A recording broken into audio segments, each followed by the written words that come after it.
Good morning. As we go to the Chitas of today, we're holding the third portion in the portion of Nosai, second portion of the book of Leviticus. We're holding in the book of Leviticus. No, I'm sorry, book of Numbers, Bamidbar, chapter 5, verse number 1. And God, God spoke to Moshe, saying, Tavis b'nei Yisrael, speak to the Jewish, command the Jewish people, Yishalchu min hamachne, and they will send out from the camp called Tzarua, any person that has seiras, has leprosy, v'chol zav, any person that has a sickness of that runs from him, v'chol v'tamil nefesh, any person that's unclean because he came in contact with a dead person. Now she says, Sabbath Yisrael. Now she says this section of the Torah was said, this law was told to him on the day the Mishkan was erected. The Eibishter gave him this command. There were 8 sections that were told to him on that day, as is stated in the Gemara of Gittin. At the time of the encampment, there were 3 camps. Within the hanging of the courtyard of the Mishkan was the camp of the Shechina. That's where the God, so to say, rested in the Shechina, in the Beis Hamikdash. The encampment of the Levites surrounding it was the Levites surrounded the Beis Hamikdash. As described in the portion of Bamidbar, was the Levite camp, and there until the age of the camp, the divisions. All 4 sides was the Israel camp. They were divided into each group of 3, as we mentioned before. One with discharge was allowing into, so one with a discharge person or zav was allowed into the Israeli camp, but banned from any other 2 from the Levite camp and the camp of the going to Beis Hamikdash. One defiled by a dead body was permitted even into the Levite camp, was not allowed into the Beis Hamikdash, and it is banished only from the camp of the Shechina. As the sages derive all this from the verse it appears in the tractate of Psachim. So there were different. A Matzera needed to go out of all 3 camps. Tamil nefesh. Now she said, which is the misava l'tman nafshi denasha. I believe the word tamei is Aramaic human bones. Tamei. There are many such examples in the Bereshis Rabbah, such as shik timia, meaning may his bones be grounded to the dust. So the impurity of the skeleton of the bones. Whether he's a man or a woman. He shall be banished, sent out from send him out from outside the camp. And they shouldn't defile the camps, which I'm resting in their midst. Vayasu came, Israel, the Yidden did that. And they sent out, when Amachne, they sent out from the camp. Kol Tzarua, they sent them out of the camp. Kashatziva Hashem es Moshe, which God commanded Moshe, Keinos b'nei Yisrael. This is what the Jewish people did. Verse number 5. God spoke to Moshe, saying, Dabam b'nei Yisrael, speak to the Jewish people, Isha, a man or a woman, Kiyasim kochatis adam, which will do any sins against man, l'moel mo b'Hashem, to be treacherous against God, v'oshna am nefesh ahi, and that person will be found guilty. Now she says this pasuk comes to teach us, repeats a section dealing with a thief who swears falsely, which is stated in the Parsha Vayikra, and acts treacherously against God by falsely denying to his fellow. He lied under law, under an oath. It is repeated here because 2 new matters are introduced. The first is it's written, they shall confess, which teaches us that that he, the thief, is not required to pay a fifth and bring a guilt offering when incriminated by 2 witnesses until he admits to the deed himself. So that's when a person has to bring a guilt offering when he openly admits to his sin. Then he brings a carbon. But if he's condemned by witnesses, he doesn't. He never confessed. He didn't. He's not. He has to pay back because against his will, because there's two witnesses. So there has to be the constant admittance, vidui. The second matter is when he's stolen from a proselyte. When you stole from a ger, you have nobody to give it back to, because he has no inheritors. Then you give it back to. They give the money to the kohen. Then, if he confesses to the sin that he has done, then he has to make restitution the principal amount, and then add a fifth to the principal amount that he's giving. And he gives it to the one who is guilty, the one who he lied to. And Rashi says, this is talking about the principal amount. He has to pay back the principal amount, and then he has to give back a fifth to the one who is liable, the one he owes the money to. And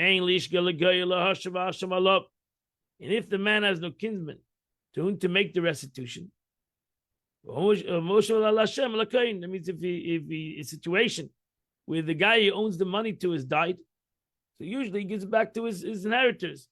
If he doesn't have an inheritor, he gives it back to the kohen. Besides that, he has to bring a carbon. He has to bring a sacrifice for atonement. Which he brings his atonement through it. She says, for a claimant who made him swear has died and has no heirs, and which in this one decides to confess his sins. I would say, is there a man in Israel who doesn't have a kinsman, doesn't have a relative, either a son, a daughter, a brother, or some other relative from his father's family, all the way back to Yaakov Avinu? Is it possible? You have to have somebody in your family, your father's family, whether it's a cousin, great uncle, whatever, far out cousin from your father's side. So there has to be somebody that every person has a relative. Rather, it's referring to a ger, a convert who died, leaving no heirs. He had no children. So his family is not considered in this law his family because he converted.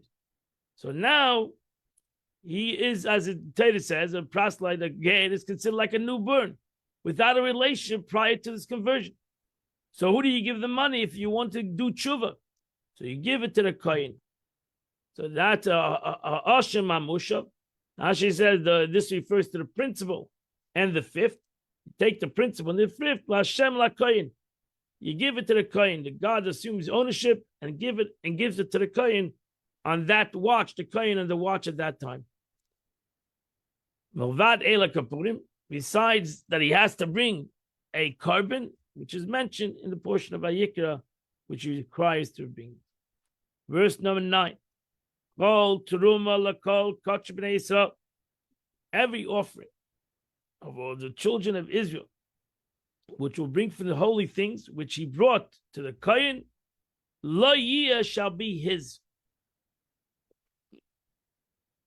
Now she says, Rabbi Shmuel said, is a truma brought to the kohen? Does he go around the garnery seeking for it? So what does the clause that brought to the kohen mean? Because we know that that we brought it to the kohen, or the kohen, we had ultimately the Ezra established that there was a store, the kohen store, so to say. The kohen came to a certain place. So what is the meaning of this? That the kohen, sounding like the kohen, brings it. These are the first fruits. So that's what Asher did, the first fruits of which it stated, you shall bring to the house of the Lord your God. But I did not know what to do with them. So I bring all this fruit, bikurim, which is this yantiv. Tonight is Shavuos, which is also the mitzvah of bikurim, bringing the first fruits of the Beis Hamikdash. It goes all to the kohen. Torah teaches us regarding the first fruits that they're given to the kohen. So you brought it to the Beis Hamikdash. What did they do with all that fruit? They gave it to the kohen. Everyone a holy thing shall belong to him. Whatever man gives to the kohen shall be his. Now she says, what does it mean? Lo yiyah, it shall be his. Since the Kohen and the Levite gifts are explicitly stated, one might think that they can come and appropriate them forcefully. The Kohen can come into my house. The Levi can come into my house and take stuff. Therefore, the Torah says everything holy belongs to him, belongs to the person. The person can give it to everyone he wants, any Kohen he wants to give it to, which informs that their benefit to give them to whichever Kohen it pleases him belongs to the owner. And the Kohen is not allowed to come and grab Tumah. This was the sages introduced many explanations, clause in the Sifri. In the Agada, teaches us another lesson. Everyone's holy thing belongs to him means if one withholds this tithing and does not give them to the Kohen or the Levi, those child shall be his, for eventually his fields will produce only 1/10 of its usual yield. Therefore, the Torah tells us actually, whatever you get in life is all because of the maisi you give to the Kohen or the Truma maisi. So you have to deduce, and in essence, how much you want to make this year is how much daka you're going to give this year. So according to how much daka you're going to give, that's how much 90% you're going to gain. It doesn't go the other way around. That how much you make, you give 10% from it. It's actually from the 10% to how much you're going to make. So if you give $100 this year, you're going to make $1,000. If you give $200, you're going to make $2,000. It's all depend lo yiyah. All depends on how much you give to the Kohen. That's why there's not amount that you can give. You can give a little, you can give a lot. And it all depends your success in life and how much you're going to give to the Kohen and to the Levi. The gifts which he is entitled, lo yiyah shall be to him much wealth. The more you give to the Kohen, the more you give to the Levi, the more wealth you're going to have. And that completes the Chumash for today. Now we go to the Alter Rebbe, the Tanya, that we're going to end today, the 53rd chapter of Tanya, which in a way we're going to end today, the Tanya, the first part of the Tanya, the 53 chapters of Tanya. The Alter Rebbe now concludes with what he began with in chapter 51, concerning the statement of the Yunka in the Zohar, that the light of the Shekhinah, which shines above the head of a person, needs oil. The Yunka means the young one, concludes that these are good deeds. The oil is the performance of the mitzvahs. So the performance of the mitzvah, the more mitzvahs I do, the more good deeds, the more oil I have. Chassidic literature, however, oil traditionally refers to wisdom.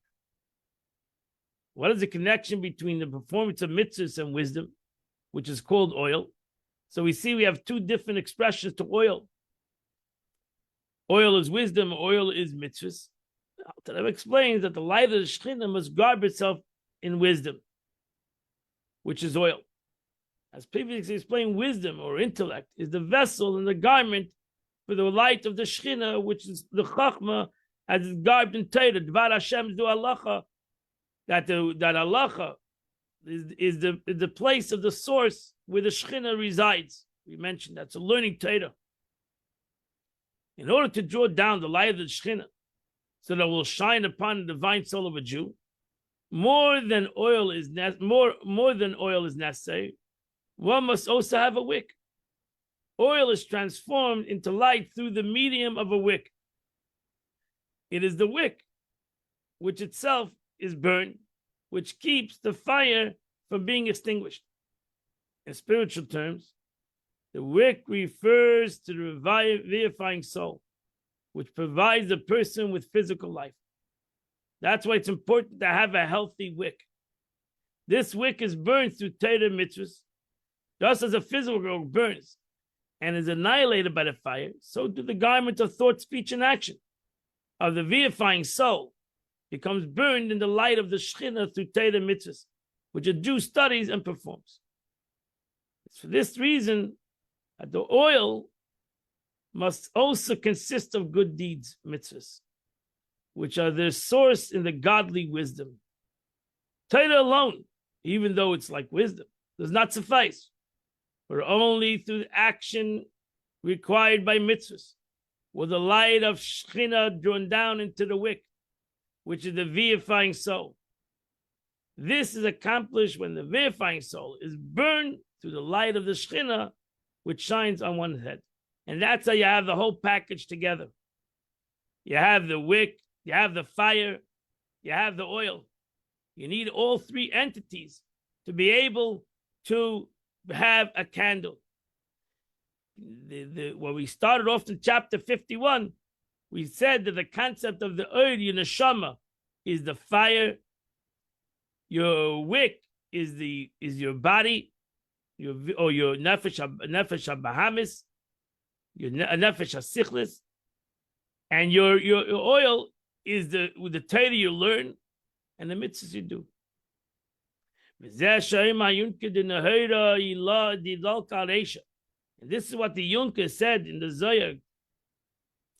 He meant with the supernal light that is kindled on the head of a Jew. Every Jew has a fire upon his head. Namely, the Shekhinah, the fire is the Shekhinah. It's the Mishra. This fire needs to have oil. Pirush, slavish b'chachma, that is, it clothes itself in wisdom.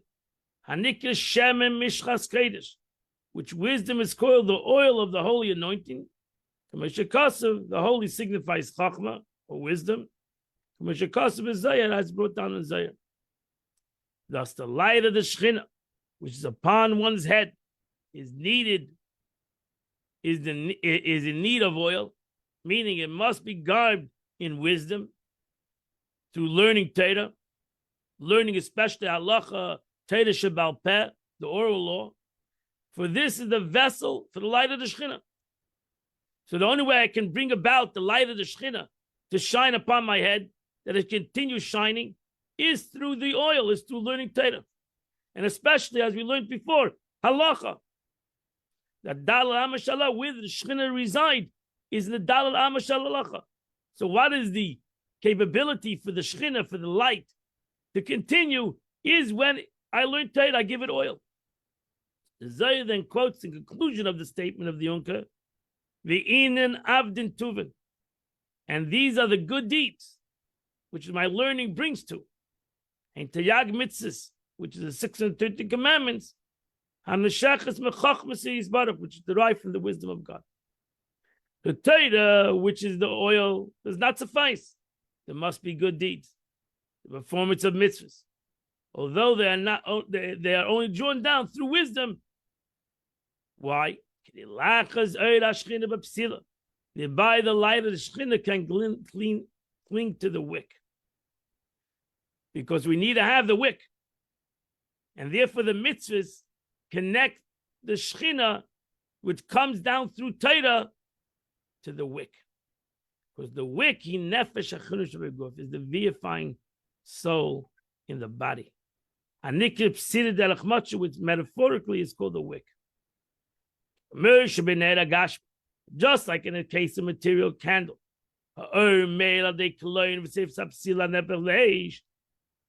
That the wick, the fire burns virtue. A virtue of the annihilation of the burning wick, turning into fire. So do the light of the Shekhinah rest on the divine soul, which is the candle, the soul of man and God,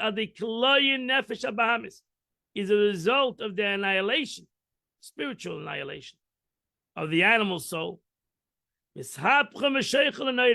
the transforming of the darkness into light, and the transformation of bitterness into sweetness, but tzaddikim in the case of the righteous people. For tzaddikim, as mentioned in chapter 10, are those who transform the essence of the animal soul, its intellect and emotion, from evil to goodness and holiness. Or at least through the destruction, the destruction of the garment, which is thought, speech, and action. Which over here, destruction doesn't mean destruction, it means transformation. Which previously were garments of the vivifying soul, which were klippa, which transforms from the darkness of klippa to the divine light of God. So through that, I've changed my nefesh abamis. I've, so to say, annihilated him.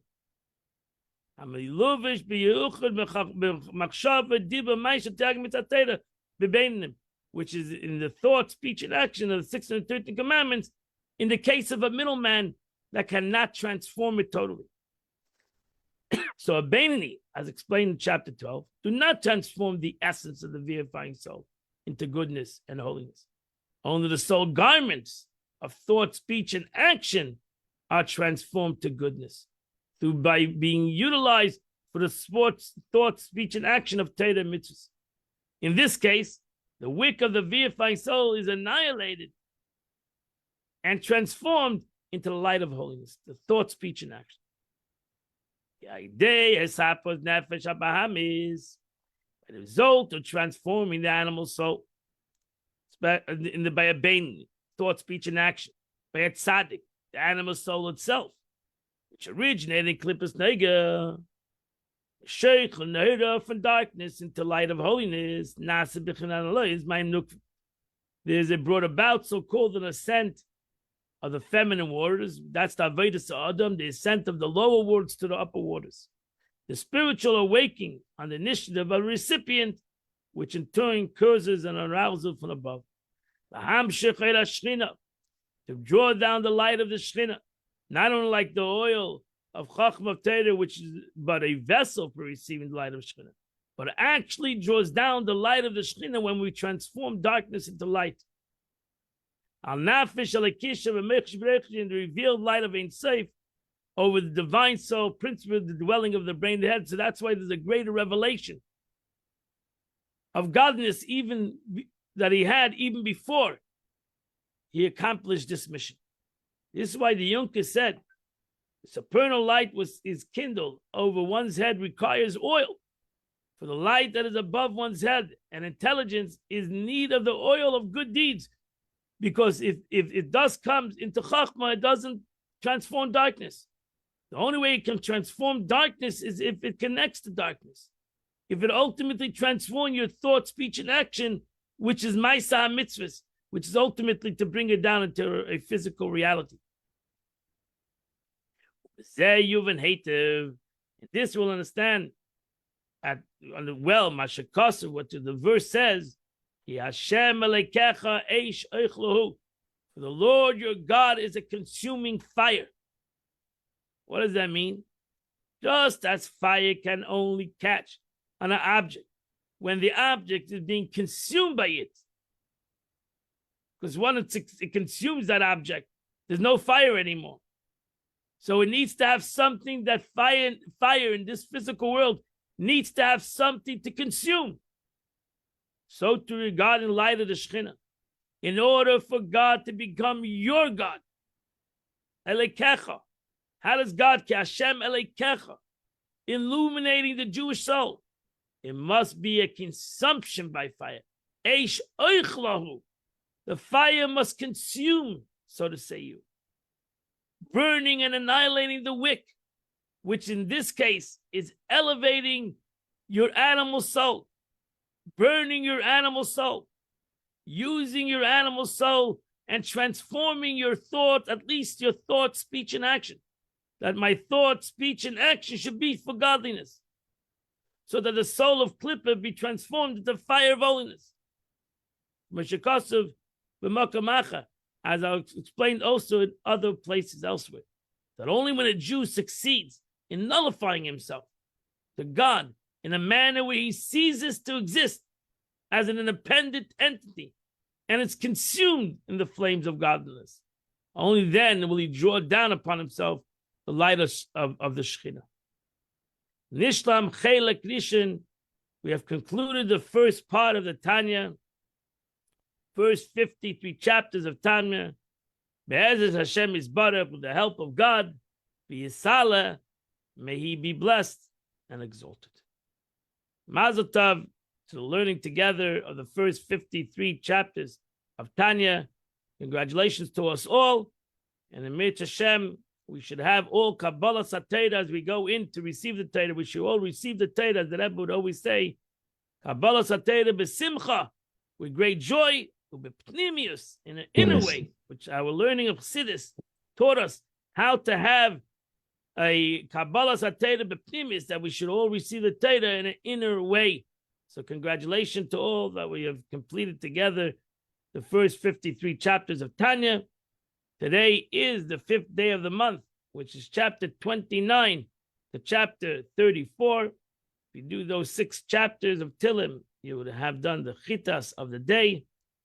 Amid Shem, I hope all of you, I wish you all a good Yontiv. And I hope that all of you will learn the Chitas, the Mitzvah tomorrow. And after tomorrow, Thursday, we'll come together on Friday again at 8 a.m. to continue to learn the Chitas of the day. I wish you all a good Yontiv, a wonderful Yontiv, a happy Yontiv, a Yontiv of great joy and to the world. And the Eibush should bring Yom Tov, the Eibush should bring a good day and a happy day for the entire Jewish nation. And I hope you all will be in Shul to hear the Aseres HaDibros, the 10 Commandments tomorrow. Hayom Me'elu, these days, Niskarim V'Nasim, these days are remembered, V'Nasim, they're redone. So we're going to all merit again to receive the Torah again tomorrow. Amir Hashem, all in Shul, Amir Hashem, wherever you are around the world. And you'll all come to Shul and be in Shul to hear the 10 Commandments and to be at Mount Sinai again. God bless you all. Have a wonderful and beautiful